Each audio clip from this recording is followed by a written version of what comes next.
Call to order. Can we have a salute to the flag, please?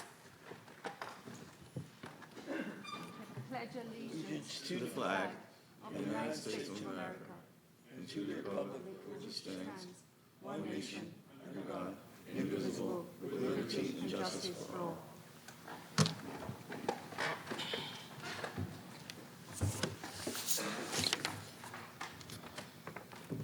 The New Jersey Open Public Meetings Act was enacted to ensure the rights of the public to have advance notice of and to attend the meetings of public bodies at which any business affecting their interests is discussed or acted upon.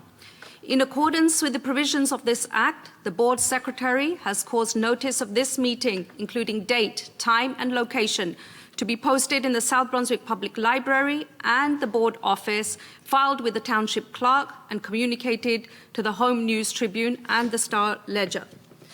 Mr. Pawlowski, can we have a roll call, please? Mrs. Deepa Karthik? Mr. Raja Krishna? Mr. Ray Keener? Here. Mr. Mike Mitchell? Present. Mr. Dr. Smitha Raj? Here. Mrs. Lisa Rogers? Here.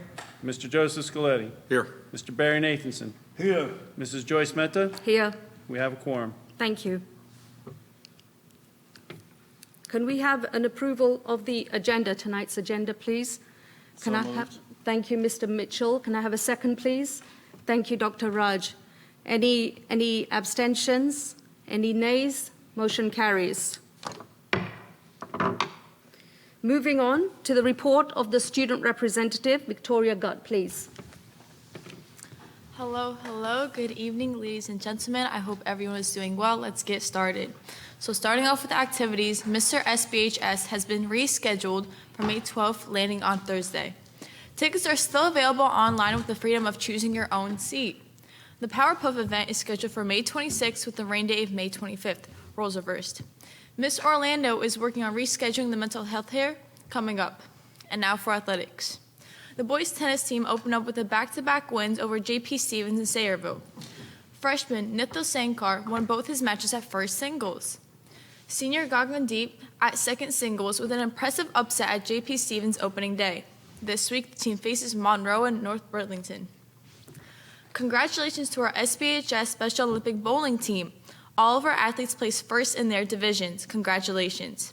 Vi Krishna wore the entire competition with a score of 617. Great job, everyone. For cheer trials and dance auditions, the high school cheer trials for fall season will take place on May 23rd to the 26th. High school dance auditions will take place on June 1st to the 4th. All current 8th through 11th grade students are eligible to try out. Please see the high school website for further information, including physical and form requirements. The upcoming home athletic events include the following: April 8th, volleyball versus Colonia. April 9th, baseball versus St. Jose. April 11th, girls golf versus New Brunswick, softball and tennis versus North Brunswick. April 12th, girls lacrosse versus East Brunswick, volleyball and girls spring track versus Piscataway. And April 13th, tennis versus Old Bridge. April 14th, baseball versus Piscataway, girls lacrosse versus Pennington.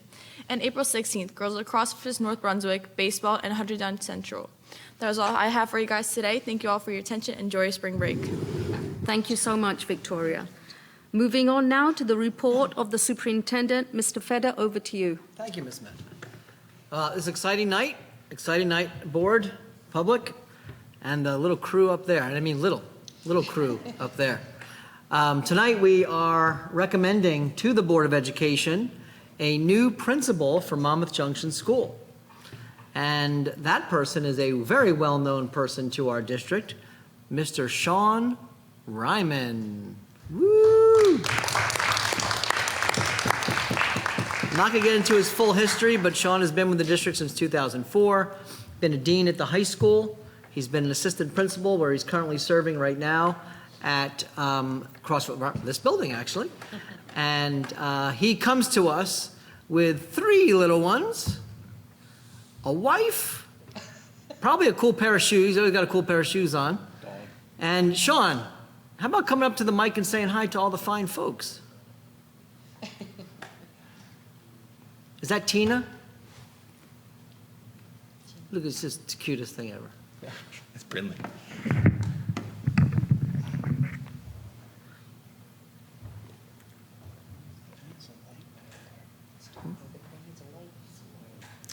All right, good evening, everybody. Ladies and gentlemen of the board, Mr. Fetter, Dr. Disler, Ms. Malloy-White, Mr. Pulowski, everybody here that has joined us tonight and the community watching at home, I am honored and excited to be standing here for this moment. I want to thank you for placing this trust in me to take leadership at the Monmouth Junction School. And throughout this process, a theme has emerged, and that theme is that moments matter.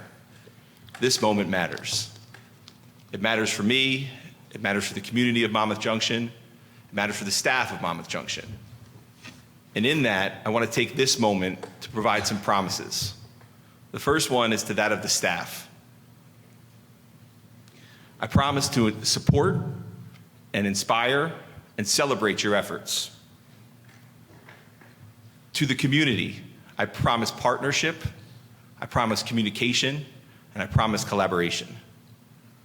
To the students of Monmouth Junction, I promise to share in your laughs, to read with you, and to find out what moments matter most to you. Moments come and go, but a moment like this will live on for me for a long time. And I wouldn't be standing here in this moment if it wasn't for a lot of really amazing people. I spent a long time at the high school, got to learn from some great leadership there. I came here to North, and I've been able to learn from Kim and Mark and Allison and Bonnie and Sandy and another Mark. I got to spend time seeing people do this job in a way that has now shaped who I will be and who I will continue to grow into. To the staff of Crossroads North, my years here have been amazing. They've taught me leadership from a different lens, seeing what they need, finding ways to support them in the work that they're doing, and being that bridge between our staff and our community. And for that, I'm so thankful. I can promise you one thing in this moment. This moment is not something you will regret. I appreciate you very much, and I thank you for this opportunity.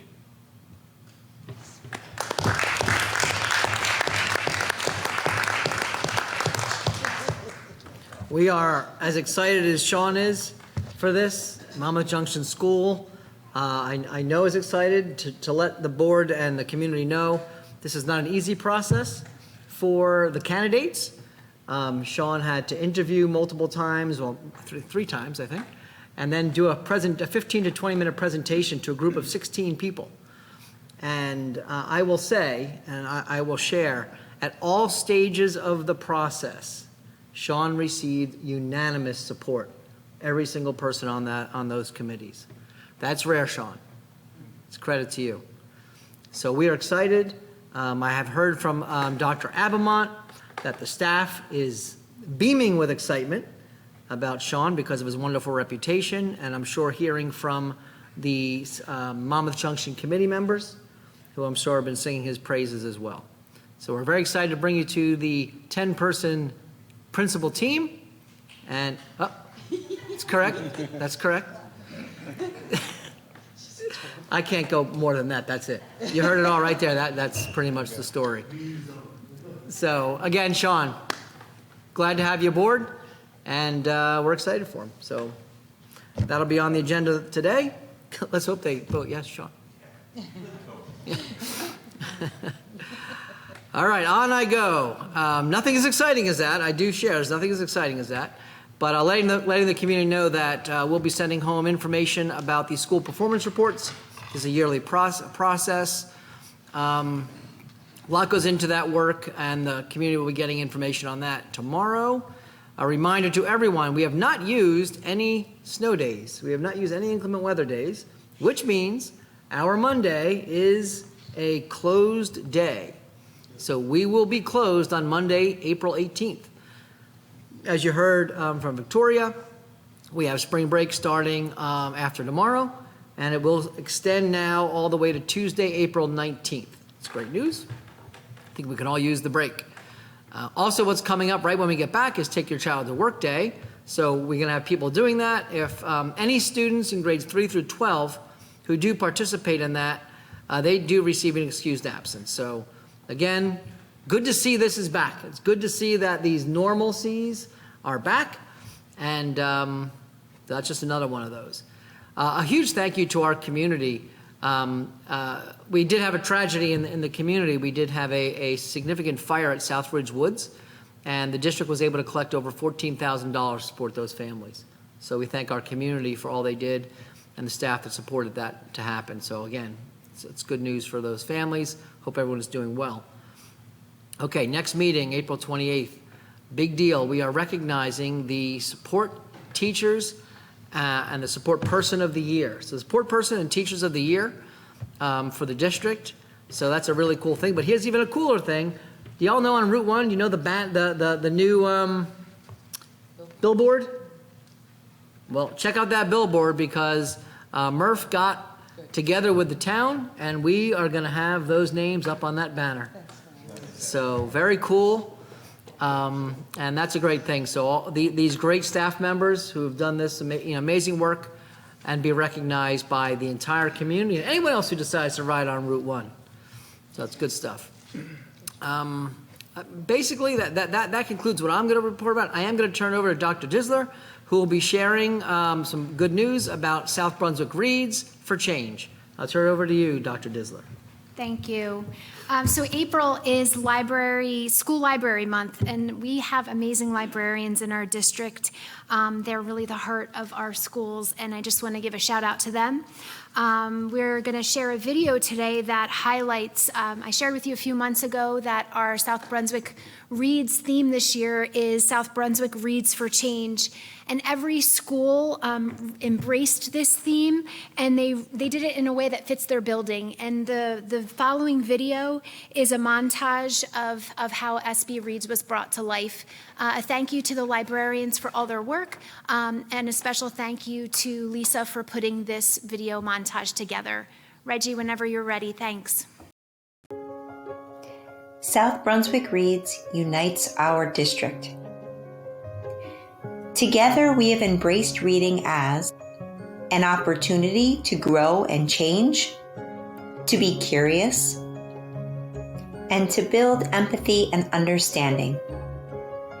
But each school community has embraced these themes in a unique way that best fits their building culture. Each school librarian has selected books and activities that best serve their students. We are proud to share a quick glance at the power of our community read.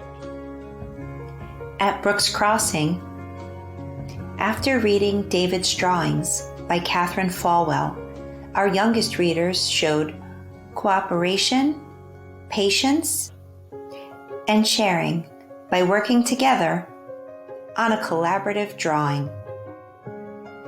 Second graders learned how kindness can change our world, sharing their own kind acts in response to Marjorie Cooler's "Kindness is Cooler, Mrs. Ruler."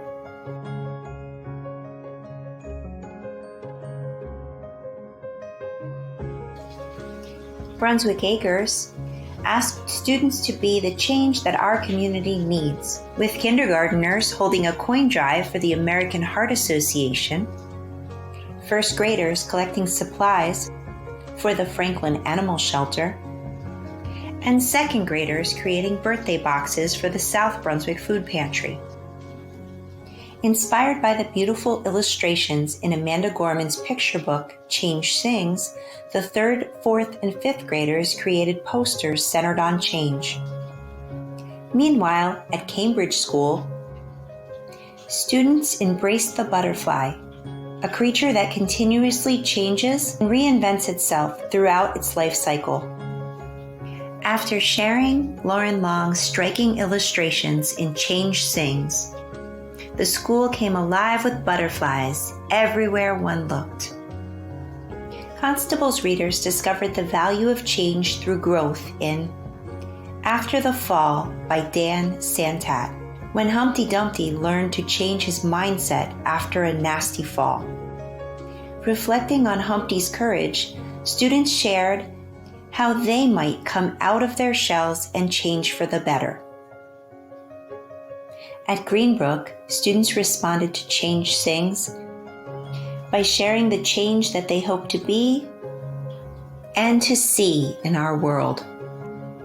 Ideas ranged from helping to clean up our planet to helping mom clean up their home, a change that parents everywhere are sure to appreciate.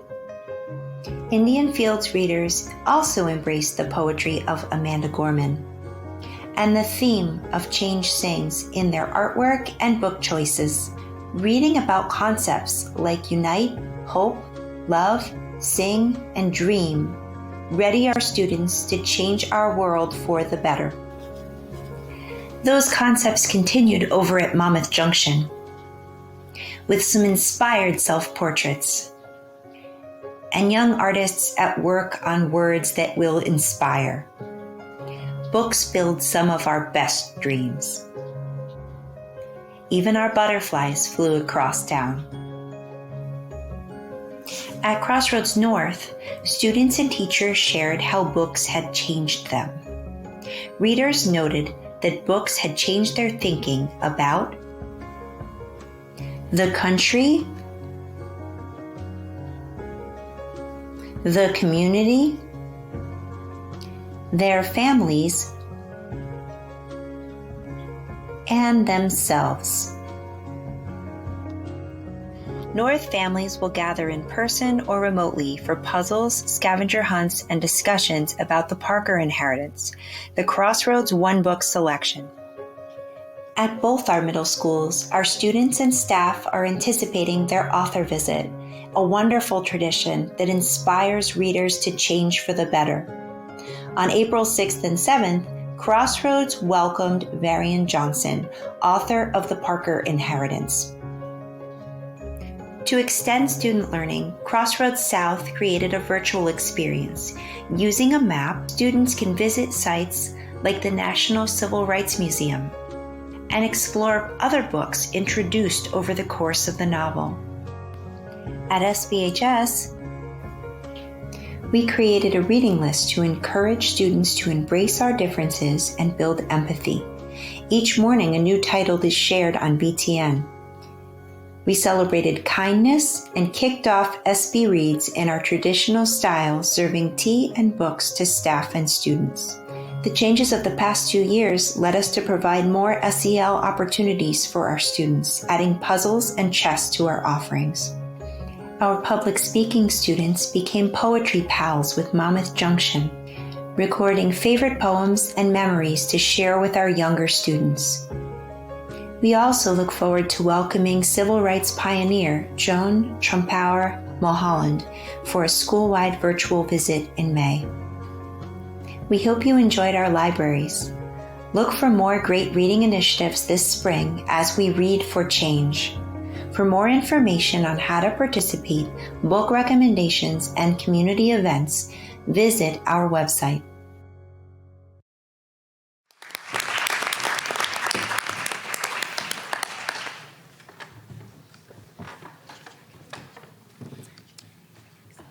Thank you, Ms. Disler. Moving on to the LEA Plan for the safe return for in-person instruction and continuity of service. Over to you, Mr. Feder. Yep. Reg, is there a clicker over there?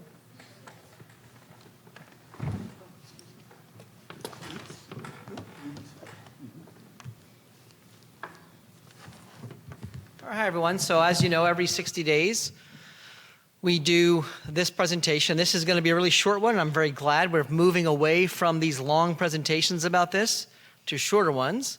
So let's just take a quick look. Since our last meeting in February, a few things have changed. Number one, we know the mask mandate has been removed by the state. The COVID positive quarantine times have been reduced. Now, again, this doesn't seem new to all of you because we've already made these changes, but this is just a reminder of what changed from the last presentation. There's no more travel quarantines. And basically, our general rule is if you're sick, stay home. It's pretty much where we are. But so what has been the impact recently? As we know, we did have a bit of a hiccup. We had quite a large number, I think over 120 positive cases in a week. That's like the most we've had ever at a school. Good news, I will say, if there's good news, is, and Mrs. Gordon's in the audience today. Mrs. Gordon, have we heard about anyone actually getting very sick, or is it just a lot of cases? As far as I know, just a lot of cases. So we've been hearing that, right? A lot of cases. But even with that, we're using what I keep calling it a scalpel, not a cleaver. And it's good that Karen's in the audience tonight, because she's one of the team. In this particular case, we worked with a small team. This was on Thursday morning. So Karen Gordon is one of our nurses at the high school. Donna Maureen is one of our nurses. And Donna Sikta and Jill Kerwin share our COVID nurse duties, along with some of our admin team, as we looked at how to deal with Wednesday was 10 cases, and then Thursday it blew up at the high school. We have Jim Conroy speaking to the health department. We have Raphael. We have Amy. We have a large number of people all working on this. Jamie gathering the forms and helping to manage this and working directly with the nurses. Ultimately, we came up with the plan we did. And if you remember last week, we did an early release on Thursday, and I cannot praise the high school enough. At 10 o'clock, we made the decision, 10 a.m. 12 a.m., every single bus showed up at school. Take these kids home. We had one bus that was 5 minutes late, 12:05. That's it. That's better than a normal day. I think we should do this more often. But it was amazing. The transportation department came through, the high school staff came through, the teachers, and the students were great. I got there at around 11:30, and literally there was nothing for me to do. It was already well done. I mean, they just had, everything was running perfectly. For a day that could have been a real disaster, I'll be honest with you. I was very nervous in calling an early release. Those are usually very dangerous to do. They're just kind of crazy times, but it wasn't. It just wasn't. So kudos, Karen, and to the whole team over there. As you know, on Friday, we stayed another day of early release. And just to be clear, I think it has been clear, the only reason we did that was lunch. Just because of lunch. We cannot solve lunch when it comes to this. So we did that for 2 days. We watched the numbers a little bit. Numbers came in strong on Sunday. Monday, we had another 40. So we had 60 on Sunday and Monday. But those kids were home. So we mitigated. We have the mask this week. They end tomorrow. And we go back to business. That's just the way it's going to work. That's not causing mass chaos. The majority of our students are already wearing masks anyway at the high school, to be honest with you. So this wasn't that heavy a lift. We did not get a zillion phone calls. We did not get complaints. It is what it is. We're managing this. We're balancing. That's the scalpel. District pockets. And what I mean by that are, for example, we had an issue at Indian Fields by a grade. We took care of that. Do some masking, just do some other mitigation, be real good on communication with the staff and the families. Now we're dealing with one at Brunswick Acres. Again, this is going to happen. We're going to have to start figuring out if we're going to continue the mitigation strategy or just let it go. Right now we're continuing. And our big one is tactical masking. We're not masking the whole universe every time something happens, but we are targeting where we have an uptick, and it's been helpful. And that's just how we're approaching it. So really the good news is that's the end of my whole report. I just don't have that much, and I'm really happy about that. We have a great team. We are staying consistent. We're staying logical, and we're listening. And that's kind of where we are. So as you know, at the end of the LEA every 60 days, we open it up for public comment specific to this topic only. So actually tonight there's 3 public comments. This is the first. So Mrs. Mehta, if you'd like to call for any public comment on this. Will do. The Board of Education recognizes the value of public comment on educational issues and the importance of allowing members of the public to express themselves on school matters of community interest. Complete copies of the rules that govern this portion of the meeting are available to the public at the back of the room, or you can obtain an advance copy by contacting the board office during regular business hours. We reserve the right to limit each speaker to no more than 3 minutes. It is our plan to listen to each member of the public. We will note all questions and comments made. Once all questions and comments made from all members of the public, the Board of Education will respond, if necessary, to questions or comments in the most timely and efficient manner available. Please consider not repeating comments and questions made by other members of the public. I ask that you state your name, place of residence, or your group affiliation. So on this, Mr. Pulaski, we don't.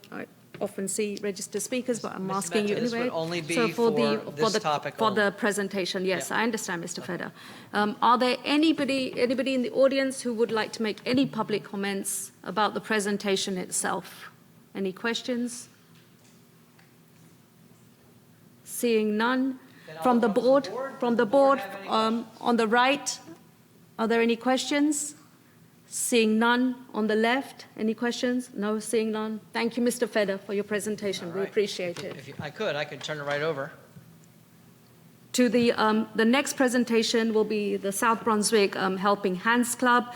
Mind on the road, hands on the wheel. We really appreciate this. Thank you so very much.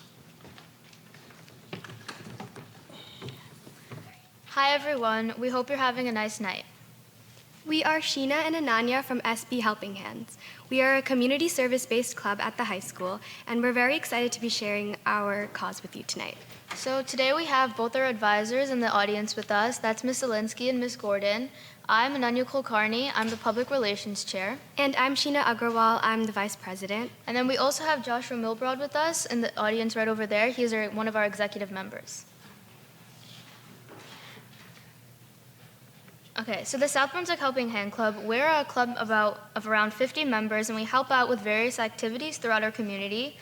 Just this year alone, we've collected and donated toys for the Toys for Tots Foundation. We've raised money for the Day by Day Hope Foundation, which is just an organization that helps support victims of breast cancer.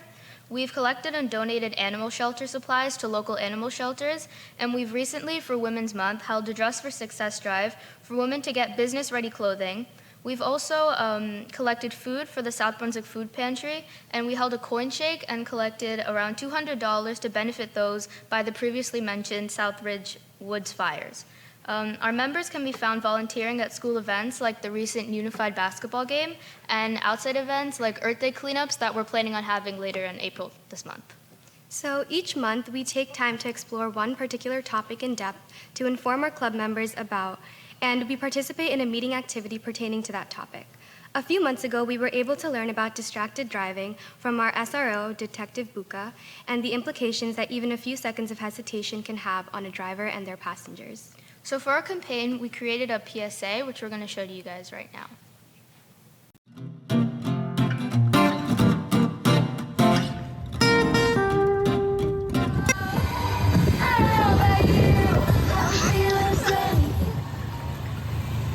Hey, I'm on the way.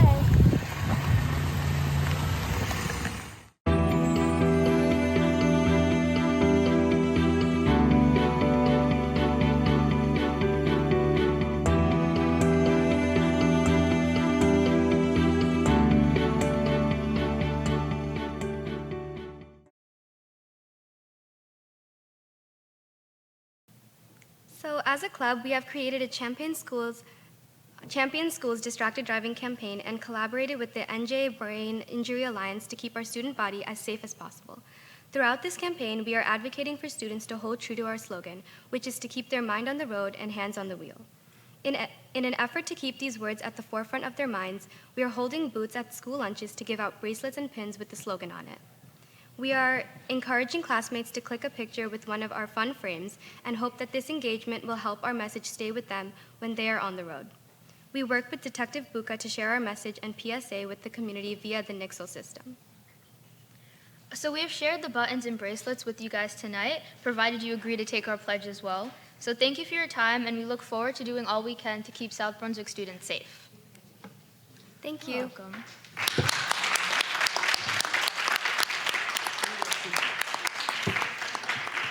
Thank you so very much. An excellent presentation. Thank you.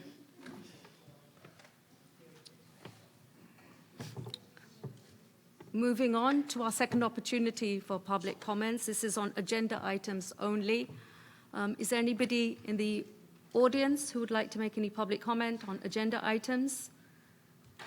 Seeing none. Moving on to the consent agenda itself, the review and the walkthrough. Over to you, Mr. Plowski. So this evening, our consent agenda for April 7th is filled with transportation. We went out to bid, and just know that when we do that, we have to record all of the bids that were provided, and then we, from those bids provided, take the lowest bidder. First Student won our bid for 98 routes, and we also had a transportation, May Transportation won some bids with us as well. We have Takes Time that took a lot of our special education trips, and we also have ABC Transportation that took a few as well. So it looks like a lot of work, and it was a ton of work. Our business office does this over and over and over again for everything that we do, and we're pretty happy with the results from our transportation bidding this year. We have a sidebar agreement that we've discussed. You can see that in the backup. We have some student field trips, some HIB, harassment, intimidation, bullying, and then we have our resolution for travel. We did have a correction real quick that I wanted to note on our board meeting calendar. We had a date that was off a day. So because that's an important calendar that gets posted in the paper and is audited from our auditors, we wanted to make sure that that was corrected. And you'll see that in motion 1-9. We have a revised school calendar for 21-22 and appointing Mr. Fetter to an appointment at the ESC, and some professional services that were a new not to exceed for our special education department. That's our consent agenda for this evening. Thank you, Mr. Pawlowski. Do we have any questions on the consent agenda to my right? Mrs. Karthik. Mr. Pawlowski, thank you for that information. I had a question on the travel bids, transportation bids, sorry. The question that I had is, I saw that there were 3 vendors that had quoted for 98 routes. Are these routes identical? Yes. Yes, all the routes are identical, and vendors can bid for a single route in all of those 98, or they can bid for all 98. And then they give us a discount. If they do a bulk bid where they take a majority of the routes, they provide us a little bit of a discount. Okay, is that why I'm seeing certain vendors only bid for less than 98 routes? Yes, that is correct. Okay. I also had a question on the sidebar agreement. Right. So if you can just help explain what that was about. I'll turn that over to either Mr. Kim, Fetter. it's the sidebar regarding the nurse. You wanted to share what that sidebar is?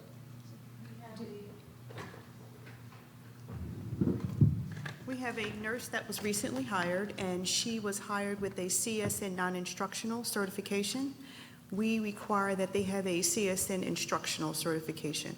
So the sidebar is the agreement between the Board of Education, if approved, with the South Brunswick Education Association, stipulating the requirements that we've set forth for her upon the completion of the courses that she needs in order to obtain the instructional cert. Thank you. Thank you. Any more questions to my right? Seeing none. To my left, Dr. Raj. Thank you, Madam President. Mr. Pawlowski, I had a few questions. Consent agenda. Dr. Raj, can you speak a little louder or pull the mic in a little bit? Oh, yeah. Okay. So consent agenda item 1.2, parental transportation. Is there a formula to determine that $55 figure? How is it worked out? I might have asked this question before. I just don't remember, so I'm asking again. There's a daily rate. If you look at some of the daily rates for some of the routes that we went out to bid for, anything less than any of that cost is a wonderful number, if that makes sense. So we offer the parents, when we do a contractual parental agreement, we offer them 50, 55. There's, depending on the distance and depending on the number of days, we take that into consideration with regards to what we offer in that parental contract. Okay. Yeah. Thank you. So there's, to answer your question, there's no exact formula. Yeah, okay. It's pretty much like down in distance. How far are we traveling every day? Okay. Okay. It's based on distance. Okay. The other question I had was 1.4. A and B, it was straightforward to me. I could get that between the backup and the consent agenda. But C, it's split. The bid is the award is split between vendors. It's not awarded to a single vendor. Correct. Well, correct. You Right. have, Does that mean that each of the vendor bids for each of the routes? so each vendor bid on a certain number of routes, and we took the least expensive bid on each one of those routes, tallied them, and then you can see at the bottom of C, the number of routes that each vendor took or was awarded based on their bid amount. So I think. So if you have 30 routes and you have 3 vendors come in and each vendor bids for 5 or 6 or 10 or 11 or 12, we go through all of their bids and we look at each route that they bid and we take the cheapest one, the least expensive bid. Okay. And then we award that to that vendor. So in this scenario, Irving Raphael won 3 of those routes. K&D Bus Service won 3 and Takes Time won 7. Road to Success only bid on 1 and won that 1 route. Okay, got you. So it is essentially each route. Correct. Yeah. Okay. Each one. Each Yep. one. Okay. And what happens sometimes, Smitha, is like Road to Success, they only might have bid on one because maybe they already have a bus that's coming close and they know they could just hook up and bring, to make that simple for them, but they might not have been able to bid on a whole bunch of routes. But David has to look and see who else bid on the same exact route as Road to Success. They bid 295 per day. If somebody would have bid 294, then they would have won the route. Right. So yeah, that was my. I was wondering if there is an overlap and how to arrive at awarding the bids. It's a really fun spreadsheet. It must be. Yes. So I had one more question. So consent agenda item 1.6 on field trips for Crossroads South mentions SEL. The other field trips are by class. This mentions SEL. So is it a special field trip for social emotional learning, or I did not understand that. Oh, okay. Oh, sorry. Yeah. Say that question again. So in the consent agenda 1.6 for the field trips, we have for Crossroads South, it says SEL. Right? It's their 8th grade trip. It's what they do at the end of the year. It's outside, and the SEL part of it is that it's the team building, bring them together, mental wellness. But it's one of the, I believe it's instead of Dorney Park this year. Okay, so the whole class will be going regardless? Yeah. Oh, okay, so I was not really sure how it was, how the kids were being grouped, as in, it was quite obvious, it was a class trip. It was quite obvious that the other classes are class trips, and this said SEL, and It's the grade, yeah. Yep. The whole class, okay. Thank you, that's all I had. Raj. Any more questions? Mr. Scaletti. Mr. Pulaski, I have a quick question for you. It says here, A, approval of consent agenda for April 7th. And then I continue down, and the rest of it is for April 15th. Approved consent agenda. Well, where are you seeing April 15th? Next page down. The continuation page. This continuation page says approval for consent at the agenda for heading. April 15th. Oh, the header. Up there, the header's wrong. So is this for actually the 15th or for the 7th? It's for today. April 15th is wrong. For the 15th will be wrong. Yeah, well, it's your consent agenda for April 7th. The header on the document needs correcting. So your consent agenda, as per A, is for April 7th, So which is today. everything under here is basically for April 7th? It's for April 7th, correct. Okay, so there's nothing for April 15th? on this? No, Okay, no. that's what I needed. Is that what you meant when you called before? 'Cause Yes. I misunderstood that. I'm That's sorry. okay. Pretty impressive. Thank you, Mr. Scaletti, Somebody's watching. for bringing that to our attention. We appreciate it. Any more questions to the left? Seeing none. Moving on the agenda, we now move to old business, and I'm going to turn it over to Mr. Feder. Do we need a motion to approve the agenda? Are we No. approving We the need a- consent agenda? Well, you had As per your agenda, Do you have a motion already? no, we don't have a motion. We just did the review. Yes, no? Sorry. Okay. Sorry. On old business, there are 3 topics still there. One is board committees, one is chain of command, one is communications. So at this point, let's try and tackle number 1, board committees.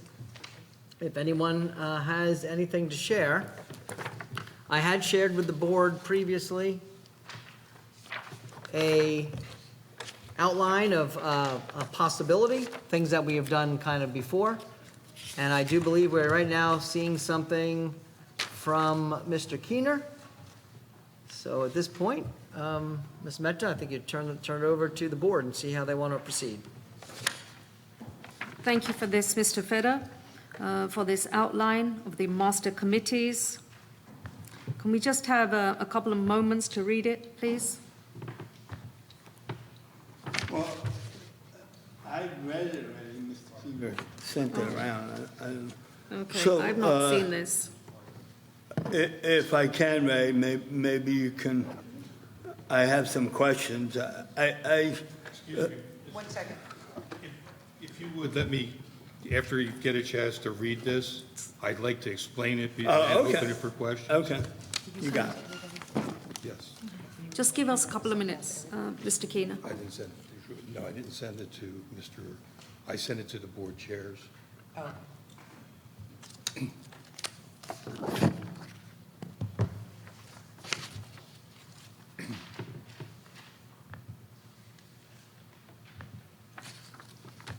Mr. Keener, would you like to Yeah, I'd like speak to- of this? Yeah, I'd like to open it up for discussion. What I've done is I did some research. I worked with school boards. I worked with some other districts throughout the state. And I came up with what I presented to each of you, the 3 master committee process. In seeing some of the difficulties we had with our committees, I thought it was time to take a look at it. One of the things that came out in our selection was time, that our time for committees is very valuable. So I've kind of broken this down, and if you look at it, the 3 master committees consist of a business operations committee. The business operations committee would consist of finance, transportation, and facilities. In addition, any policy that relates to any of those 3 areas would be addressed by the Business Operations Committee. The members of the committee would be obviously the superintendent, the business administrator, the board president, 3 board members, and then also participating in that meeting would be the supervisor of transportation and the supervisor of buildings and grounds. This gives the board members that are on the committee any questions they have, they can ask those individuals directly. You go down to the Education Committee. Education would include curriculum and instruction, special services, special needs, and IT. Again, any policy that is related to those areas would be overseen by that committee. Again, the superintendent, the business administrator, the board president, 3 board members, the assistant superintendent of curriculum would be there, the director of student services, and the director of assessments and instructions. The 3rd committee would be human resources, which would include personnel, community relations, shared services, and if needed, we could switch IT from education into human resources. There's an option there. Again, they would oversee policies that are directly related to those areas. Superintendent, business administrator, board president, 3 board members, the assistant superintendent of human resources, and the director of IT would be part of that committee. On the other side of the page that I sent you, kind of breaks it down a little bit in how it would be administered and how the meeting schedule would go. Any ad hoc committees would be appointed as needed. Negotiations would be appointed as needed based on the negotiation year. We would change our public board meetings to include just one action meeting per month, which would be the fourth Thursday of every month. The second Thursday of each month would be dedicated towards committee meetings. We would meet on a rotating basis. So the first month, business operations would meet maybe from 5 to 6, then the education meeting 6 to 7, then the human resource from 7 to 8. The following month, education would lead off from 5 to 6, human resources 6 to 7, business operations from 7 to 8, and then the third month, human resource would lead off, then business ops, then education, and you just repeat the rotation. Part of this structure is that the committee chair would work with the business administrator and the superintendent to develop the agenda for that meeting for that month. One board member of each committee needs to be responsible for taking meeting minutes. The meeting minutes are sent to the superintendent and the business administrator by Monday following that Thursday's meeting. The business administrator would proofread it and then send those meeting minutes to the rest of the committee by the end of that week. The committee chair would report to the full board at the monthly action meeting the minutes from that committee. What this does is committee members get an opportunity to review the agenda prior to the meeting. Everyone must arrive at least 5 minutes prior to the scheduled time so that we can stay on schedule. Committee members should contact the chairperson with any questions after reviewing the agenda. And in order to stay on a time frame, you have to stick to the agenda, avoid any sidebar conversations, although they'll come up from time to time. What this actually does for us is, as a board member, right now we're committed to every second Thursday and fourth Thursday of the month for our board meetings. We would still have that commitment, but we can all schedule our lives accordingly. It also eliminates our administration from having to attend board meetings 2 or 3 times a week on a last-minute notice or whatever. Just kind of makes things a lot easier to follow, schedule, and we get better information and more time to go over things and make a decision come the action meeting. It's been very successful in a couple districts, and I think it's something that we really need to consider.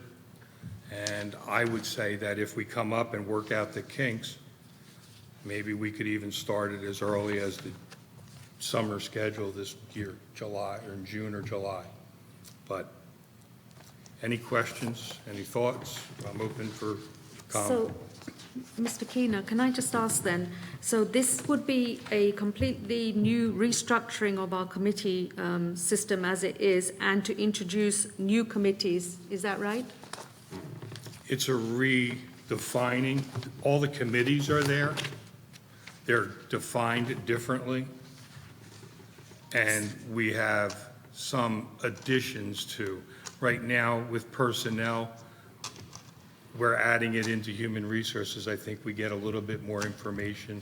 So that's what I was asking you, right? So right now, we do not have a personnel committee, one for community relations. So this would be an addition, right, to our existing committee structure? Correct. A new committee that is called the Human Resources Committee. Is It that would be correct? part of their Human Resources Committee. It would be an expansion of a committee. So any questions? To my right? Yes, Mrs. Rogers. So, one question I have is on the policy committee. I know that you've eliminated that, and correct me if I'm wrong, you've included the policies associated with the three committees as part of their responsibilities. Is that correct? Correct, yes. Okay, so hypothetically, we currently get policy updates from the state. They go to Dave? Strauss Esme, okay. They go directly into Strauss Esme database, or do they go to you first? Well, there's a process we follow to bring the policy alerts to our policy committee. Committee reviews them, makes changes after we get feedback from the district. And then we have a first read, a second meeting, and a second read, So and adoption. hypothetically, three new policies come down the pike from the state. One has to do with finance, one has to do with special needs, one has to do with, we'll throw personnel in there for some reason. Okay. If we were to go to this structure, how would you notify the three chairs that a policy is coming down, is out there? Would it be just, I want to understand what your process would be, if it would change drastically or not, if you Well, I were to think go with that. Anything in this realm would change the way we operate. We would have, the policy alerts come in, the first thing I do is send them out to the departments that are impacted, or the departments. So for example, if there's an HR policy that's changing, Kim gets a copy of that policy, reviews it, and makes sure that it's meets district's expectations. Or if there's changes, she would talk to come back to me with suggestions for changes, and I would talk to the policy committee about those changes, including Scott in the process. So these people, the people in these three different master committees, would receive policies from me if they impacted their departments. For example, if there's Okay. a transportation policy change, the supervisor of transportation gets that policy As well as the chair of the transportation. before it even comes to the chair of the before Okay. it even comes to the policy committee. Okay, so the head of transportation will get it. Any questions or issues goes back to you. If there's no issues, it's ready for first reading. No, it still comes to policy. It still comes It's, to the I'm policy sorry, committee. it's still, and then it's going to go to the chair Right. for policy, okay. It goes to the policy committee. So it would The be policy added to the committee agenda for reviews that it. committee. Okay. First. I was just looking at if there's a massive, it would really just be another email that goes out to that particular chair. There's no additional work on your end that would actually have to take place. Okay, all right, I just wanted to make sure I was clear on that. Yes, thank Just also you. put that right to the agenda, I'm sure, as well. Correct. When we're going over with the chair, as with David or whoever, we would go over that and say, hey, we have a policy change, we need to Right. add that into what we're going to be doing that night for our minutes, Right. for our meeting. And he's in each of the committees, so. Yeah, okay. Mr. I Nathan. just wanted to make sure I understood the process. Thank you, Thank Mrs. you. Rogers. Mr. Nathanson. Well, first, Ray, I have a major problem limiting public access to this board. And by taking a meeting away, you have done that, okay? That's the first thing.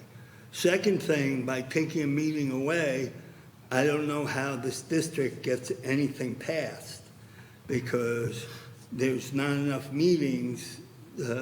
Sometimes, when I first started, there were 3 meetings, because there are things that need to be on the agenda. That's the first thing. So I would never support that. That's the first thing. Second of all, if you want to look at a committee, rejigging a committee structure, okay, but to use the fact that you want to give board members more time, well, you know what? Everybody ran for this board and knew what the commitment was. So the way to do that is that we structure it similar to what Princeton does, where they have specific committees on specific days. where the first Thursday would be a certain committee prior to the board meeting. The second week would be 2 committees because we don't have a board meeting.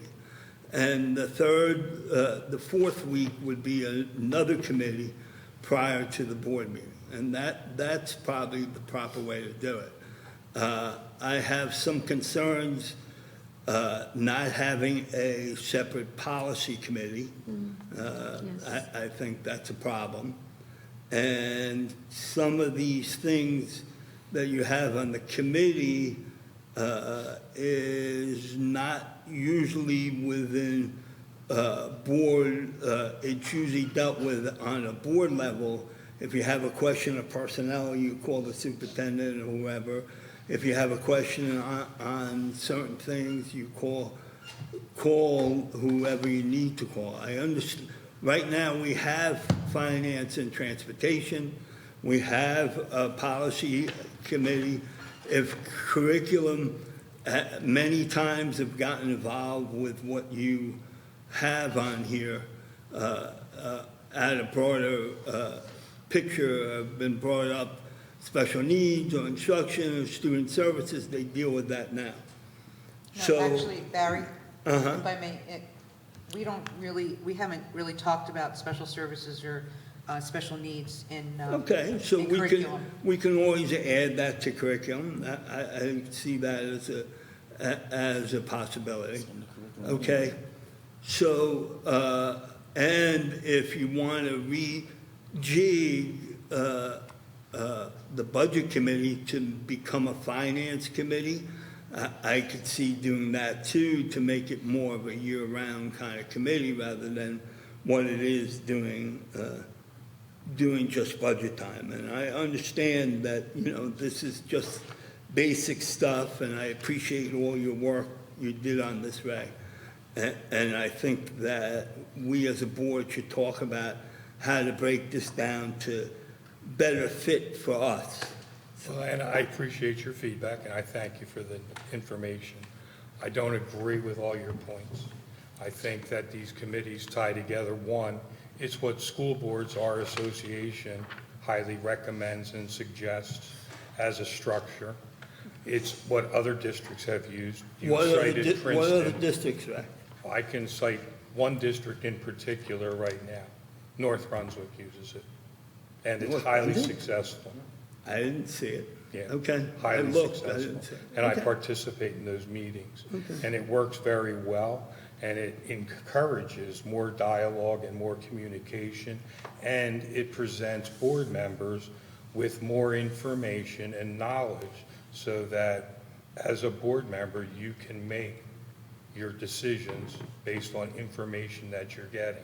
And by following this, you're getting the information 2 weeks in advance, which gives the business administrator time to put his agenda together and his consent agenda together and list it rather than trying to get it done on a Monday morning to get it out to us. It gives him time. And the key to this is reporting and getting the minutes to the business administrator so that they can be given out. And it enhances our knowledge as a board. We don't talk about special services right now. And I'm not saying there's any problems with it, but I think we as a board need to have as much information as we possibly can. And this would expedite the process.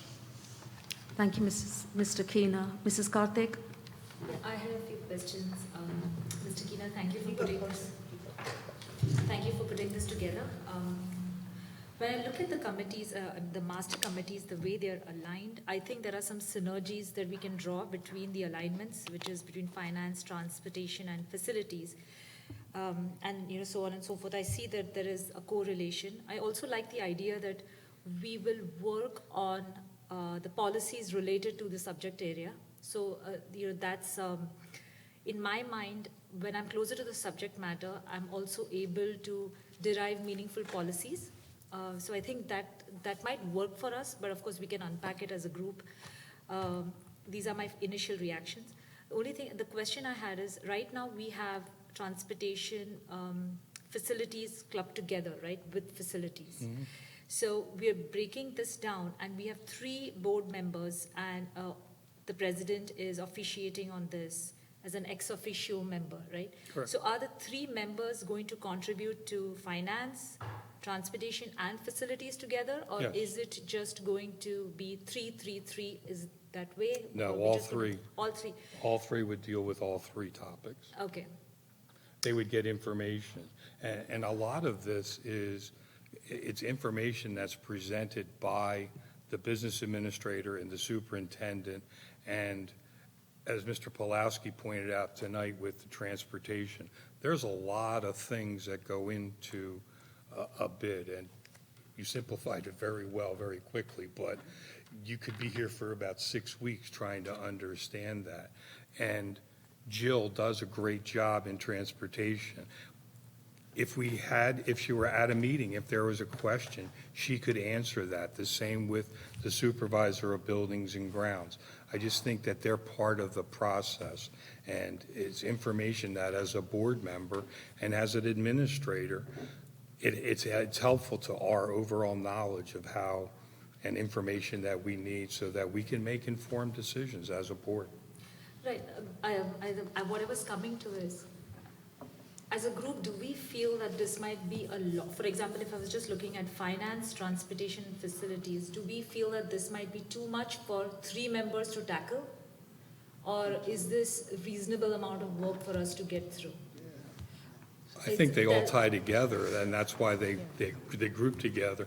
I mean, things that happen in transportation can directly affect facilities, and it's all part of the budget process, finance.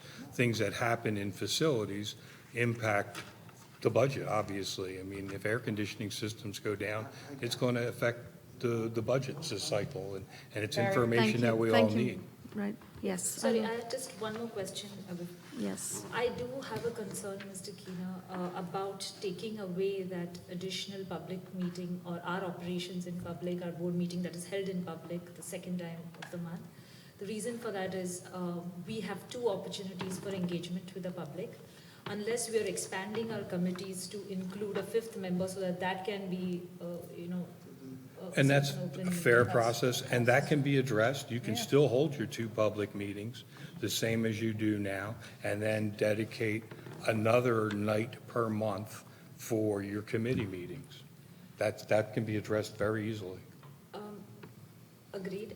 The only thing I would say is at this point in time, I would be inclined to keep our 2 meetings per month the way we have it. Sure. That's what I'm leaning towards. But I do like the idea of clubbing these sort of committees. The only thing, of course, the consideration is what is the amount of work that we have to put in, right? 3 members, are they going to be overburdened by looking at finance, transportation, and facilities? It's a real consideration that we have to make.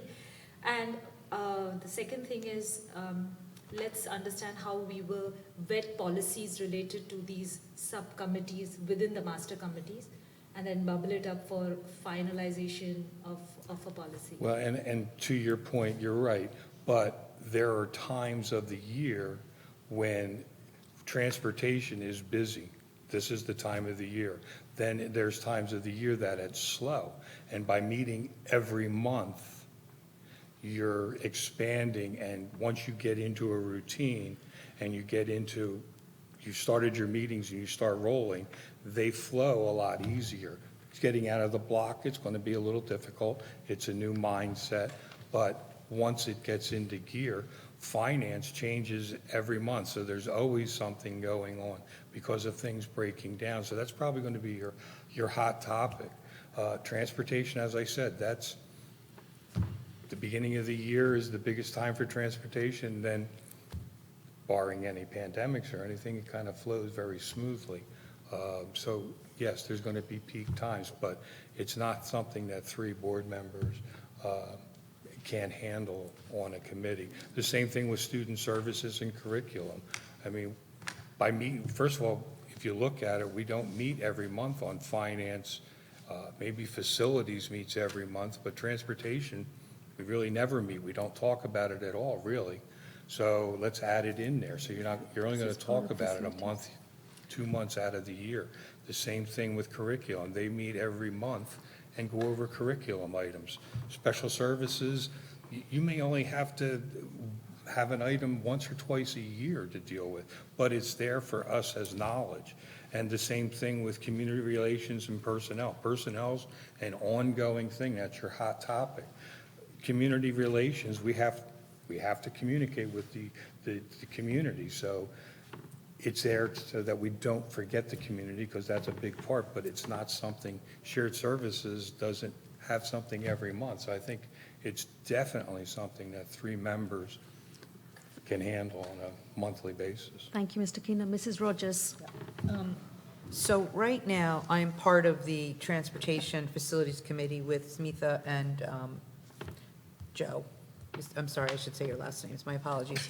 One of the one thing I do like about this, I'm back and forth on a few things, but the one thing I like about this is those 3 committees, because whenever, in this particular time, what we're dealing with facilities, with the health center, of course, with the busing and everything, has been, I believe, extraordinary, because we wouldn't really be dealing with a build-out every year, and God willing, we won't be dealing with transportation issues every year. But one of the things that we have to do, and Joe does a good, Mr. Scoletti, excuse me, does a good job, is whenever we are looking at a facilities question, whenever we're looking at a cost associated with that facilities, you know, the immediate comment is, we need to bring this to budget to make sure the money is there, or that we're not impacting. And it's a very good process. We're doing what we're supposed to do. So in this particular committee, the Business Operations Committee, it would make that a little bit more flexible and easier. The Curriculum Education Committee, I do like the piece on student services special needs. It gives it the attention that we should get for the community. I think that is an area that we can expand on as well. The IT, not sure where that really fits, so we'd have to figure that out. Under human resources, 2 things. I think the community relations is good. I've always been a proponent, and we haven't gotten to it this year, but I would love for us as a board to be able to communicate somehow, some way, I don't know what the answer is, to the community. So it could be on Thursdays when Mary Ann Murphy sends out her Thursday update. There's a blurb in there on the Board of Education, a comment from the Board of Education, whatever it is. The one thing that I'm confused on is personnel. So, and I'm going to ask to come back, if I may. I'm going to ask a question to Mr. Keener, but I would like to come back. Can you explain to us how what North Brunswick does with personnel? I think, to Barry's point, you know, we have the job of personnel, or the responsibility of it falls under the superintendent. So how do you foresee the board getting involved in that? What would be the role of the board? Basically, the Personnel Committee, you're 100% correct, between the superintendent and the Director of Human Resources, they make all the final personnel decisions.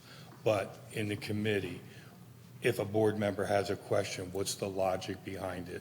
It's just it's a question and answer, so that the board understands exactly, and they're on the same page as the superintendent and the business administrator. There's never a time that I can recall in my time on the board there that we've said, no, you're not hiring that person. Yeah. It's not our job. Right. So it's just to give us more information so that we're more knowledgeable. It's more informational purposes. Pretty much. One second. Okay. So I'm looking at this, I think we need to think about it a little bit more. We need to really think through this process. Change is never easy. I do agree, though, I think that 2 meetings a month for the public, and maybe instead of all 3 committees meeting and rotating, it's, one meets on the 4th Thursday and 2 meet on the 2nd Thursday and flip-flop. I don't know. I'm just tossing out ideas, but I also want to just confirm that I think that there should also be 2 a month. Thank you, Mrs. Rogers. There's a lot to digest. Mr. Scoletti? Yes, thank you. A few questions for Mr. Keener. Mrs. Rogers kind of stole a little bit of it, but yeah, I know in the facilities right now and transportation, we do go back and ask about finance and stuff like that. And the whole personnel, I understand what Mrs. Rogers is saying, but I remember earlier this year when we were having problems with, just say school bus drivers, finding school bus drivers or whatever it was, substitute teachers. It's kind of a, yes, Mr. Feder has, and Ms. White have all that, they do all that. But it's just letting us know, saying, okay, it's part of that, and getting it out to the community as well. I like the structure. I like the idea of grouping these three together, especially the top three. We do talk about, in our monthly meetings on facilities now, we do talk about transportation. And especially when we were getting ready to go into the three-tier system, we had the transportation director come in, and we explained, and we went through a whole thing with the facilities at that time with that. And then, as far as I know, I hear a lot of my fellow board members saying about twice a month. And I know that there's special times. I know, just speaking on facilities end of it, I know September, October, mostly October is a busy time for us. We have to start getting things out for bids. And then the same thing back in January, February, we start getting things out for bid for the summer projects. And we also do a lot with the community. We do a lot with our students, recognizing them and our staff and everything else. And some months are slower. Some months are slower. And I think that if we go to a structure like this, we can also then, if we had to, put another meeting in. I mean, we did it, I believe, on the 15th of this month. We threw a special called meeting in, and there was no problem. And we kind of say, you know what, maybe the third Thursday or whatever, we would leave as an opening just in case we need to have a special call meeting. If something does come up, we are all flexible. So, I think with that, there are times of the year that, yes, we are going to have two. But there's those times of the year we're only going to have one. And, I think what it'll do, though, is it will say, okay, on Thursday nights, the 2nd, 4th, we're here. We're doing, we're here, or we're over at Black Horse Lane, we're doing something. And, if we have to, then we can do a special call meeting. But I do appreciate you putting this together. I've looked at it ahead of time, and you sent it to the chairs and stuff, and I do appreciate all your work on this, and, I do like this stuff, so thank you. Thank you. Mr. Nathanson? Yeah, a couple questions, Ray, okay? And I still don't like having only one meeting, and there are months that we only have one meeting already. During the summer. Right. Correct. So, We know that. so to limit the access to the public is awful. That's the first. So, and I gave the possible structure where you have a meeting before both meetings, and then in the middle, the second, you have two meetings. So I remedied all that. The situation, though, Ray, is what you're doing. Some of the stuff I like, okay, I like adding some stuff to the curriculum. But what you're doing is you're trying to get people to have more knowledge, but you're limiting every board member here to only one committee. So you're limiting the knowledge of the board. Also, we've went to the new format where we can ask the superintendent or anyone, and we did tonight, any questions regarding the agenda. So some of the stuff, as far as personnel is concerned, we wouldn't be able to even deal with at a committee level unless we rice people, or unless you're talking about a specific job, then you're going again beyond the privy of a board member, or you're eliminating the communication from other board members if they have a question on the agenda. So, and you do that with any of these committees. Well, how is that different now, though, Barry? One second. Yeah. Let him finish, please, Mrs. Rogers. Well, Lisa, I'm not, Yeah. I'm putting it out there. Okay. We're gonna have to look at this, okay? I have also, I have North Brunswick, School Board up. There's no minutes from any committee on the website. It doesn't mention committees. No, it goes to the board members. It doesn't go to the public. Just like It goes to the board members. That's why you're not seeing it on their website. Their board members get it. Just like ours. And any board member at any public, if we go in, I'm just saying that when we do personnel, we have information. Just as when we come here, when the personnel, if there's something on the consent agenda, just as we do now, any board member can ask any question they feel they want to. We're not getting the answer. We're not making decisions in committees. Okay. So We're just getting information. What you're saying is you don't get information on personnel? Is that what you're saying? I'm saying I think we could get maybe a little bit more. Like what? Give me an example. There's a lot of things that, with the rationale and things, just think that we could get more information and be more involved. My personal opinion.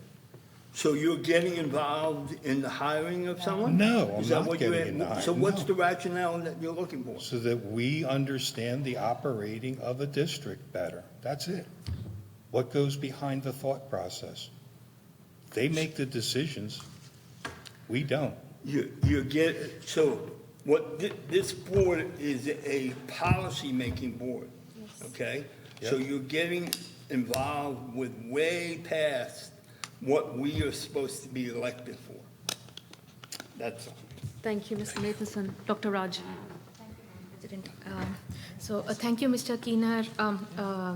It's you've put in a lot of time and effort, and I see a lot of value in it. And the pros, as I see, is rationalization of the committees.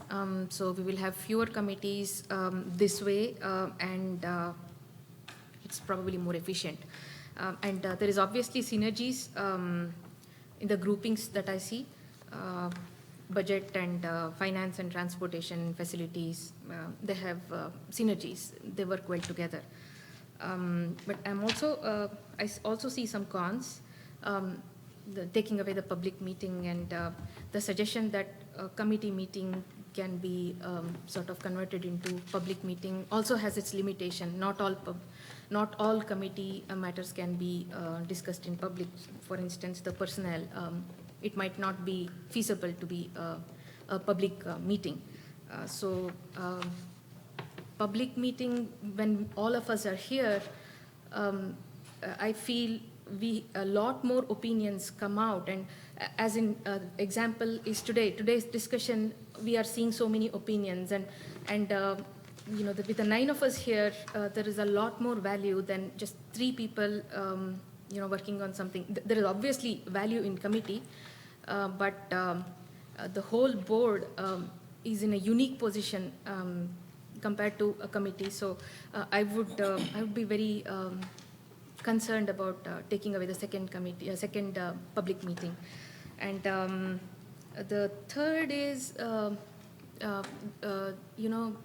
with the 8 of us splitting across 3, this probably is a minor thing, can be worked out eventually, but how will the 8 of us, because the president will be ex officio, so that leaves 8 of us. 8 of us placed in 3 committees, so we have a problem there. So it's not that every person will get one committee. There will be some overlap, and division of labor will probably be skewed. And the biggest concern I have is that committee meetings are restricted to 1 hour slot. Perhaps it is my experience over the past 1 year where the facilities meeting kept getting, it ran for a long time. Maybe it was just aberration. It is not a normal situation. I wouldn't know that. But in my experience, limiting committees to 1 hour, because here in this model, there is no scope to go beyond an hour because everybody is involved in back-to-back meetings. There is no way the meetings can overflow. So there is a hard stop at 1 hour, and if we had a situation like what has been happening over the past 1 year, facilities combined with budget, that probably will be unwieldy. Time slot will probably need to be re-looked into. So, yeah, that's all I had to say. Thank you. Thank you, Dr. Raj. So personally speaking, just my 2 cents on this. Thank you, Mr. Keener, for putting this together. Really appreciate all the efforts that's gone into this, number 1. Number 2, I think that as a board, I think that we kind of like need some more time to break down this committee structure, number 1. And we need to know the exact agenda items that are going to be covered in each of these committees. So what I mean by that, right, is the focus, right? For example, right, curriculum, it's okay for us to write, special needs. It sounds wonderful. And, we obviously care about our special needs students, but what would that entail? What would be the scope of that committee, right? Personnel, we have discussed this in the past. We've never actually had a personnel committee, but maybe we need to define that, right, as Mr. Nathanson has alluded to, okay, because, there are certain things that we can do, certain things that we shouldn't do. Community relations, this is brand new for us. We've never even entertained the idea of a community relations committee, so we need to discuss that in further detail. And you've mentioned IT here. The IT in respect of curriculum, the IT in respect of shared services. So I think that, this is, certainly something that needs further consideration, further discussion. And, we'll see moving forward, all my colleagues here, we can look into this further. Well, thank you. Thank you. I just want to make sure that you understand it. This isn't the cure-all. I think No. what it did, it started our dialogue and our conversation. Yes. And it's heading in the right direction. We appreciate and maybe we do need, obviously, there's adjustments. Maybe we don't need IT. Maybe we don't need personnel. Exactly. But I think it put focus on the fact that we need to address it and come up with something. So that's all I'm saying, Mr. Keener, is exactly what does that entail? That's my question, right? The IT side of things, what does that mean? We need to define it. We need to have a scope. Only then can we, as Dr. Raj has said, right, we can then look into timing of this, how long each committee would be, in terms of numbers, committee members, who should attend, shouldn't attend, and so forth. So I do appreciate this, though. This is a wonderful start to our discussions. Thank you. Okay. Anything else? What's the next step? Here, in terms of... So, I mean, I propose that, let us start somewhere. I mean, we need more information, right? We need more information as to what these committees would entail. And that's a starting point. Maybe we could get that information, or Mr. Keener, if you would be so kind as to furnish us with that information. Maybe we could start there as to what each committee would entail, and any other information that you have, you can share that with us. And maybe by the next board meeting, we can discuss it. Each of us can sort of send our thoughts out.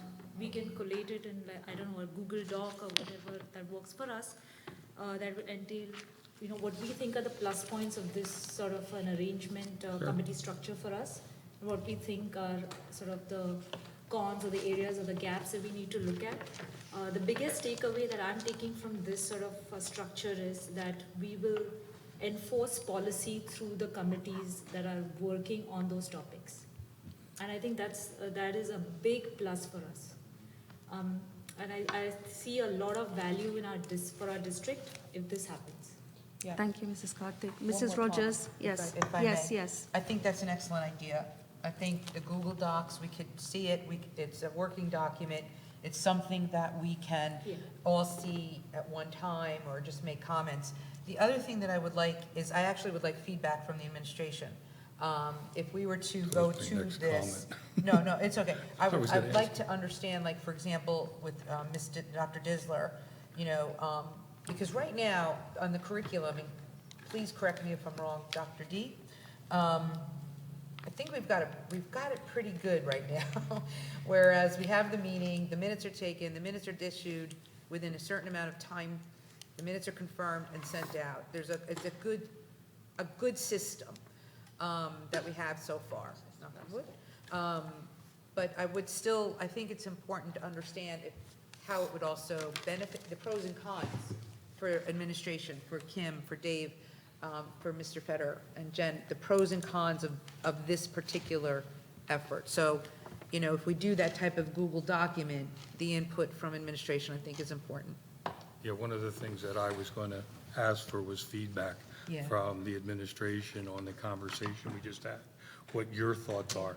Maybe I'm barking up the wrong tree, but I just think that that's what we're here for, is the dialogue, and I'd be open to hearing what you guys have to say. Thank you, Mr. Keener. We appreciate that. You want to comment? No, I'm good. That's you can keep going. Thank you. Going to say something. Thank you, Mrs. Rogers. Okay, so moving on to the next part. So are we done with board committees? Are we? We're not done, though. We're not done? It has to Okay. maintain Miss until we- Dr. Raj. So, Is on. this is something I had prepared for our retreat, so I'm just going to put it out there. Board committees, this is something, this is more of my experience, what works and what doesn't work kind of a thing, or how we can make it work better. Kind of a thing. What works right now from my perspective is the time that we get to spend on each committees and the depth that we go in each of the committees and familiarizing with things and the information that is provided to us in committee meetings. That's something I feel works in both curriculum and facilities that I'm part of. And what could probably be better is, we made major decisions over this past year about the health center and the transportation. Voting on something like that, to me, it became easier because I was part of those committees and we had been deep diving for weeks and we had been putting numerous hours and that helped me make the decision on voting on such major things, right? If I were not to be on those committees, I am not sure I would have the same comfort voting on those items, without the context. What I would think would have worked better is, full board discussion perhaps, or giving more time for all of us together to come together and sort of brainstorm. And I see the value of all of us sitting here and having this conversation right now. You see, we all bring our own perspectives and major items also, they have different implications, right? So I was not on the negotiations committee, so the major items, they had implications in terms of negotiations too, which I wouldn't know at all. But having a whole board discussion with every one of us chiming on issues and having a longer runway to decide on voting, I feel it would have been a better option. The thing is, we deep dive in each of our own committees, we bring our unique perspectives, and in, personally too, we have our own we have our educational backgrounds, we have our professional backgrounds, we all bring unique value.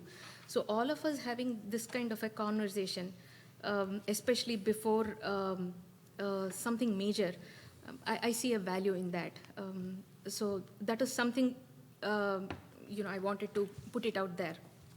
Thank you, Dr. Raj. Any other comments to my right? Seeing none to my left? I had a comment. Yes, Mrs. regarding the Karthik. board, regarding the board committee assignments, since this is my first time experiencing that, I would request that we have a sort of, maybe an approach where we allow each other to see who has requested for what sort of committee. So if, for example, at this point in time, I am sending the request to the vice president, the president and the vice president as my request. If we can moving forward, if we could have, like maybe, I don't know, like a shared document where I just put in my preferences.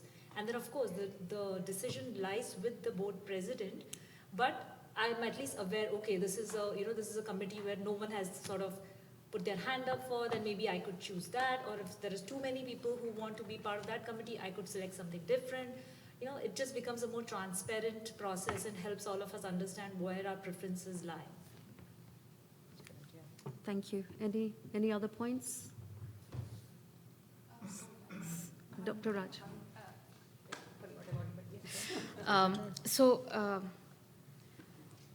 This year was sort of an anomaly when it came to putting together the committees. It was not really timely.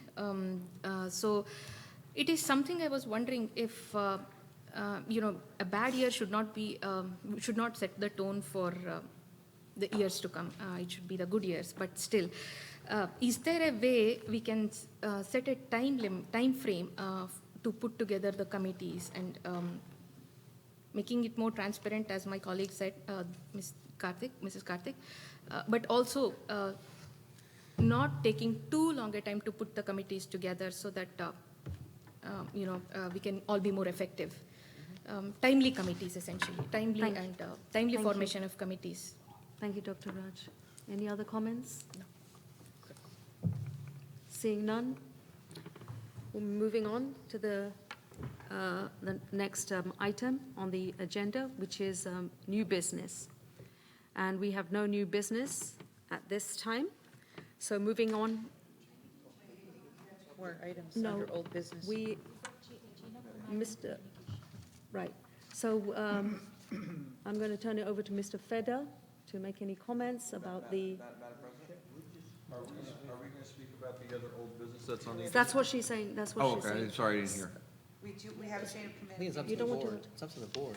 That's Whatever you want to go with. Okay. So basically, 1 minute, Mr. Nathanson. Well, I can jump in to help facilitate. I just have so Scott, when we put chain of command on, what were we talking about? It's been a while since we had the. It was just a reminder and the document from the website. Okay. Okay. It was on part of the retreat? It was a topic, part of the retreat. And there is also, for the chain of command, you just go to our district website, and the chain of command is listed there. I think the reason it's on here was just a refresher from we didn't get to talk about it at the retreat. And the chain of command was also placed on the cards that we were given by administration as well. It was listed there. I'm opening it up to the board if there are any discussions about chain of command. Madam President, the only thing I'm going to suggest is when stuff comes out through the committees, that the chain of command, the way I looked at it was, if there's, I'm just going to use my committees, if there's a question on facilities or transportation, is it true that they should reach out to the committee chair first, ask the question, and then if the committee chair doesn't know the answer, like for myself, I would then relay that question up to David or say, listen, I don't understand. I don't know the true answer to this. Can you please reach up to David? Is that the actual chain of command? So that would be with food services, that anything with transportation, everything in the facilities. I'm just using mine as an example. Mr. Scaletti, who is reaching out? I'm just for an example. Mr. Nathanson calls me up. He's on a committee. He says, Joey, I have a question about this. I don't know the answer. I would say, listen, I don't know the answer to this. He came to me first as the chair, and then at that point, then I would say, hey, please reach out to Mr. Pulowski with an email, copy me in on it, so that way, is that how we're going to be doing the chain of command for that? I know how we do it with students and parents and all that stuff, but as a board, is that the correct way of doing that? Well, how do you guys want to do it? Well, that's what I'm recommending, and if that's kind of the way. I think that's the way it should be. So in other words, if there's a facilities question, and the only reason I'm using mine, is everybody, food services, transportation, everything, reach out to me, and then if I don't know the answer, obviously, I'll call Dr. Raj, and I'll call Lisa real quick. Hey, do we understand what's going on here as a committee? Here's the question. Okay, we don't understand it. Now please bump it up to David or to Scott, and basically CC everybody in on it. I think that will have more, it'll just make the steps a lot easier. So if there's anything going on, because I have a report tonight about everything that's going on facilities during summer projects. I think that will make it a lot easier. And I did have one colleague reach out to me this week about something, and we're going to work on something, and it was the chain of command. I think that'll just make it a more structural and everything else, and more, a lot better for us. I agree. Thank you, Mr. Scaletti. Yeah, Mr. Nathanson. Yeah, so I agree with Joe, but one of the things you really should do is when they send you the email, okay, perhaps they should CC David and Scott at that point too, or if it's curriculum and they send it to Lisa, Jen, and Scott, so the administration should be aware of the initial communication. Well, if we do that, just for example, we were looking at the agenda tonight, and we were talking about the health center beforehand. Okay. And you said, hey, when's it looking to be up? And we said, we're hoping by August so we can get all our kids in there. I answered that, because that's what I know from being on the committee. Right. So instead of going to David and saying, hey, and I think the committee chairs have to be honest if they don't know an answer. Just say, hey, listen, I just don't know. We're not supposed to know everything, but I just don't know. We can now bump it up. But if something like a question like we had earlier, I answered it, is there really a reason to Well, no, to go into David's email? But you see, when you answer it, you CC everybody that I CC'd. So David is aware the question came up. That's the only reason I said. Can I just make a comment? I disagree. I can't imagine the amount of emails the administration team gets. And I think that the chairs, they run the committee, the question this is my personal opinion, the question goes to the chair. Right. If the chair does not have the answer, the chair goes to the admin. I'd go to Jen, or Joe would go to David. Because I just think you don't need everybody involved. It's have the chair respond. If the chair can't respond, then the chair pulls in the appropriate individual. Okay. That's my own opinion. So what if you respond to me with the wrong answer? And I'm not going to respond to, if I respond to you with the wrong answer. What you think is the answer, but it's not No, I would right. not do that. You don't respond with what you think is the answer. You would have to make sure you confirm it. So you contact the administrator. So that's what I'm saying. Now you're cluing in the administrator. So I'm saying is, I send it to you, Jen and Scott, so they're aware of it, and you respond to, when you answer, you respond to all three of us. That's all. I'm just saying. Okay, so they're aware of what's going on. That's the only. What would you do? What would you like? Dave or Jen? Me? Yeah. Yeah, Dave, I mean, with our Come on, facilities.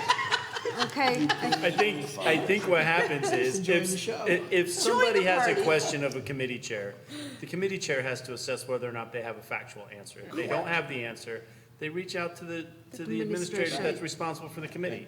The administrator responsible for the committee responds to the committee chair, and in that process would respond back to the person asking the question. Thank you, Mr. Because Pulaski. if I do something wrong, then I'm going to get blasted by Dave. I don't want to get blasted by Dave. Thank you, Mrs. Rogers. Are there any other? So can we confirm the chain of command? So I think that we have agreed and confirmed exactly what Mr. Scaletti has offered, right? Is that goes to the chair. I mean, this is a question, like, I think he's assuming, if we have a question as a board, right? So it goes to the chair first. If the chair doesn't know, the chair will reach out to administration to confirm the answer. Are we all good on that? Yes? Okay, good. Thank you. Moving on to communications. Now, that's the next point. Does anybody have any comment? May I suggest Yes. that we table the item next month? Yes. So that For we have more communications? time. Yes. Dr. Raj has suggested that we table communications till next month. Is that Agreeable to, can I have a motion, please? Yes, I Thank make you, a Dr. motion. Raj, seconded by Mr. Nathanson. Thank you. Any nays, abstentions, all in favor? Motion carries. Okay, moving on to new business. We have no new business at this time, so I am going to swiftly move on to board committee and liaison reports. To my right, do we have any board committee or liaison reports? Seeing none. To my left, yes, Mr. Scaletti. Yes, Madam President, thank you. On March 7th, 6 o'clock, we had a facilities meeting. David Pulowski, Brian Redfield, Lisa Rogers, Dr. Smith-Raj, yourself, and myself were there. We talked about upcoming projects for the summer. We reviewed all the projects, the HVAC, the health center, the generator at North. We also talked about upcoming schedules for the summer. Cambridge School Grant Fund Special Education Building Renovations, Dean School ADA project that's going to be going on. We also looked at facility goals. We are starting to put those together. We tabled them. We discussed them, and now we did, the next committee meeting, everybody will be bringing back their goals so we can come back with facility goals as far as that. We are also going to be coming together, I believe, in the next week or two for another facilities meeting. At that point, just making sure everything is a go, ready to go for the summer, as well as we are also putting together. We asked our architect to put together a plan of all of our mechanical stuff, and it's basically going to be Dave, I believe, a long-range facility plan. So there's a lot of good stuff happening in facilities. It's my favorite time of year. It's all construction, so I love this. But there's going to be a lot of stuff happening. So please, the next board meeting or two, we'll definitely be discussing what's coming up. Thank you. Thank you, Mr. Scaletti. Any other committee or liaison reports? No? Seeing none. We are now moving on to the action items, and can I please have a motion to approve the consent agenda of April 7th, 2022? Dr. Raj made the motion. Can I have a second? Mrs. Karthik, thank you. Any discussion about that? Any opposed? Any abstentions? No. Seeing, a roll call. Mr. Pulowski, please. Mrs. Deepa Karthik? Yes. Mr. Rajakrishna? Absent. Mr. Ray Keener? Yes. Mr. Mike Mitchell? Yes. Dr. Smith-Raj? Yes. Mrs. Lisa Rogers? Yes. Mr. Joseph Scaletti? Yes. Mr. Barry Nathanson? Yes. Mrs. Joyce Method? Yes. Motion carries. Thank you, Mr. Pulowski. Moving on to our next opportunity for public comment. This is second opportunity, well, third in reality for the public. Any topic that hasn't been discussed? Mr. Pulowski, do we have any registered speakers? We do. Is there an Ed Power here? Yes. there Yes, he is. is.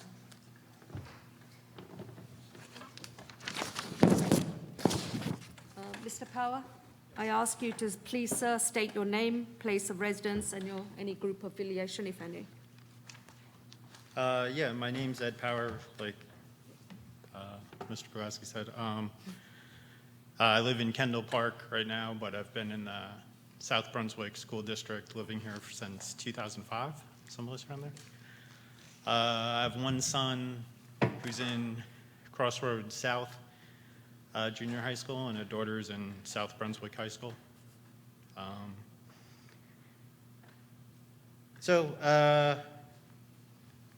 Basically, I came here tonight to, unfortunately, I became involved with a bomb threat incident to the South Brunswick High School at the end of February.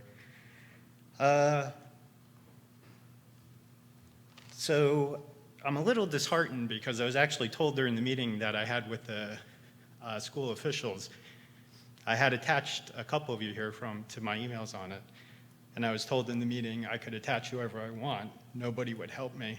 I have a recording of the meeting too.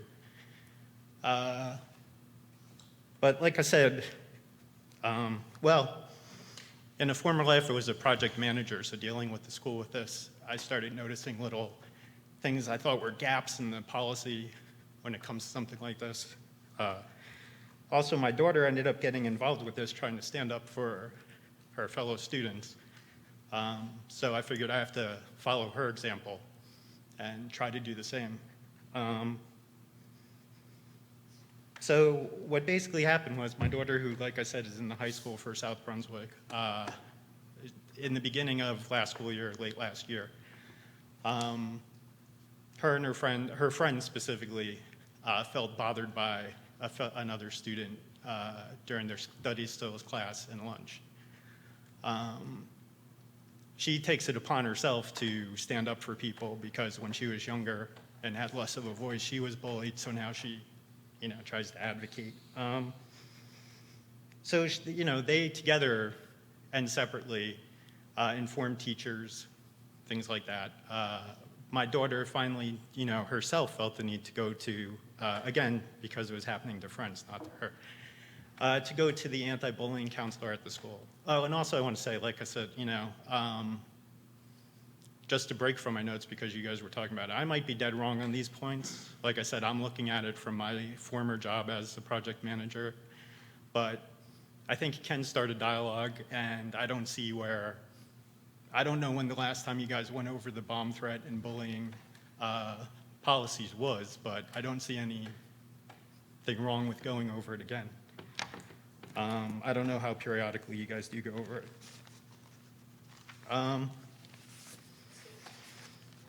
So yeah, she went to the anti-bullying counselor. They moved lunch tables. This was December. Everything seemed to be settled down. Then when on February 23rd, Wednesday, around 3 p.m., I got a call saying that my daughter had been named as part of a bomb threat to the school and that police would be by my house. The police came to my house. I don't want to mention anybody's name. I'm not trying to retry the case. Like I said, I'm trying to go over and see if there's any gaps in this policy that can be sealed in case anything happens again like this or if there's an escalation in this case. So yeah, I got the call from the school. The police did come by later that night. The story that I have, and I've been told a couple different things because everybody's kind of on edge about what to tell me, but basically a bomb threat had been made under my daughter's name as if the person texting the school was her. And again, like I said, many of you might have heard this story because I have attached you to some of you I went to the website and attached a bunch of people to previously existing ones. The title always had bomb threat in it or bomb, just to make sure if you guys do a search. And again, so they came, they took my daughter's information, which is basically due to a word in the threat, she felt she knew the person who did it. She told the police this. The police asked her for names of other students involved in this. It was sent to the officer in charge that night. That was around 9 o'clock at night, I guess. And we were told that that officer would be taken off the case and would go to the SRO. The next morning, I took my daughter to school. And the first thing, I took my daughter to school and I also, waited to talk to the vice principal. I dropped my daughter off and kind of went around to the side of the school I had thought I had to come into because it was the side of the school that I had come into for different events. It wasn't a teacher greeted me at the door, or maybe not a teacher, somebody who worked for the school though. I said, yeah, hey, I'm here I wanted to talk to the vice principal about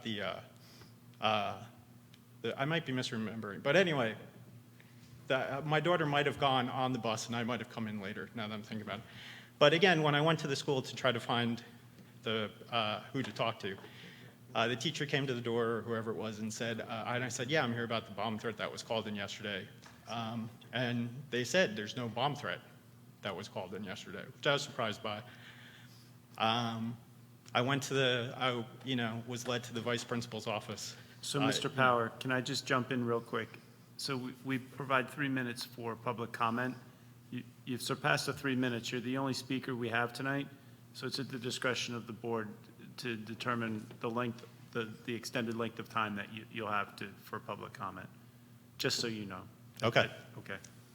Is So the do you board guys have to- agreeable to allow Mr. Powers to complete? Yes? Continue, Mr. Powers. Okay. So when I went to to meet with the vice principal that I met with, 3 more minutes, sir, please. okay, they didn't know about the prior incidences. Then later that night, when the SRO called me, who had taken over the case, he didn't know about the prior incidences I had told the vice principal. And to me, there just seems like there's kind of a gap in all of this that, I understand that not everything goes directly to the vice principal, but if it goes to a teacher and then it goes to the anti-bullying counselor, and then, I think there should be some kind of database or shared spreadsheet where something can be pulled in so that if something comes up with a student and the vice principal, let's say, doesn't have to know about it, he can still go in and look at it. Because I had to tell him the next morning after all this had happened. So there was an investigation done, but that was because I had told him. Like I said, that night, the SRO didn't know. The teacher didn't know when I came to the door that there had been a bomb threat. And I understand that, when it's a non-viable bomb threat, you can't scare everybody, but maybe there could be some kind of, what if I was the person who made the bomb threat? Like I said, that's my whole thing is, one, I think there should be some kind of shared database to record recurring issues with this so that the first time it is escalated to, say, the vice principal, they have something to look back on, because apparently it wasn't looked back on. There was nothing for him to look back on that would have told him about the anti-bullying counseling and the prior incidences with it. With the anti-bullying counseling, my daughter did tell me she went, but she was also, I found out in the meeting, she was offered anti-harassment paperwork. She didn't tell me that because, she's 16, so that didn't come up. I was not contacted by anybody about the school about it. I was not contacted about the anti-harassment paperwork.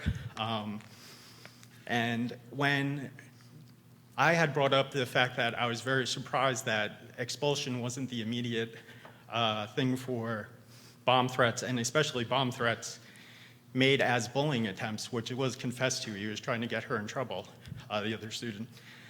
I thought expulsion would at least be on the table, and apparently it isn't. Like I said, with the anti-harassment paperwork, I think the parent should be notified about that. I've been told that it will be for now on with my daughter, but I think it should be everybody's sons and daughters in case anything escalates like this. And again, I think there needs to be a way for everybody to check if there were prior incidences. Everything was judged on this by the time I told everybody there were prior incidences. The investigation only came up after I said it.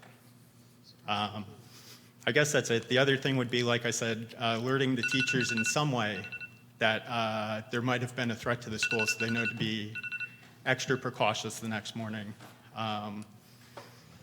And I think that's about it. Thank you, Mr. Power. Okay, I mean, I've spoken, but like I said, is there anything that can be done to go over the policy? Can I have some kind of date that everything will be gone over, that my questions can be answered, or? We'll take your comments into consideration. It's a public comment, so at this time, the board processes those comments. We'll have discussion, and if there's anything that you need to be informed of, the superintendent or the person responsible for policy will reach out. Okay, and like I said, I just, who would I follow up with? You can send myself an email. Okay, all right, thanks. Thank you.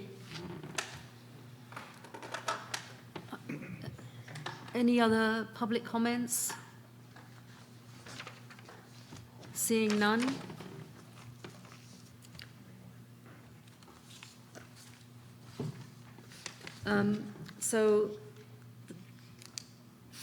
Okay. Be it resolved that the Board of Education of the Township of South Brunswick hereby moves into executive session in accordance with the Sunshine Law, Chapter 231 of the Public Laws of 1975, NJSA 10(4)-6 through to 10(4)21, to discuss the following. Personnel. Be it further resolved that the discussion conducted in executive session can be disclosed to the public at such time as matters have been resolved. Formal action may be taken at any meeting. Please, can I have a motion to go into executive session? Thank you, Mr. Nathanson. Can I have a second? Thank you, Mr. Mitchell. Any discussions? Any nays? Any abstentions? All in favor? Thank you. Good night, South Brunswick.